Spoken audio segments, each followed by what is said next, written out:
এই খবর শুনে আমরা ঢাকা থেকে, আমাদের বাজেট অধিবেশন চলতেছে, সব খেলায় আমরা চলে আসছি, তিনজনই চলে আসছি।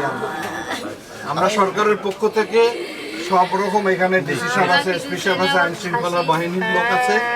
ইতিমধ্যে যেহেতু আসামি ধরা পড়ছে এবং সে স্বীকারোক্তিমূলক ব্যবস্থা করছে, দ্রুত সময়ে চার্জশিট দিয়ে যাতে বিচার কাজ সম্পন্ন করতে পারে। যে হত্যাকাণ্ডের সঙ্গে যে জড়িত তাকে পুলিশ গ্রেপ্তার করতে সক্ষম হয়েছে এবং সে যতটুকু আমি শুনেছি যে সে স্বীকারোক্তি দিয়েছে যে হত্যাকাণ্ড সে ঘটিয়েছে। আমরা আশা করি আরও কিছু পরীক্ষা নিরীক্ষা বাকি রয়েছে, এটি যখন এসে যাবে দ্রুত সময়ের মধ্যে চার্জশিট দিয়ে এই বিচার কার্য সম্পন্ন করা হবে। আমাদের এই জায়গাটা এরকমই লাগে যে এতটুকু ছোট্ট একটি শিশুকে যারা হত্যা করতে পারে তারা আসলে মানুষ না, তারা নরপিশাচ। তাদের এমন দৃষ্টান্তমূলক শাস্তি দিতে হবে যেটি উদাহরণ হিসাবে থাকে, যাতে ভবিষ্যতে এই ধরনের কাজে কেউ আর যুক্ত না থাকে।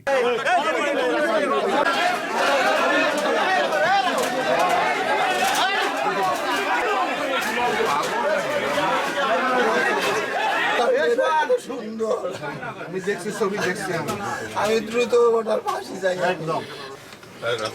আমরা তো কোনো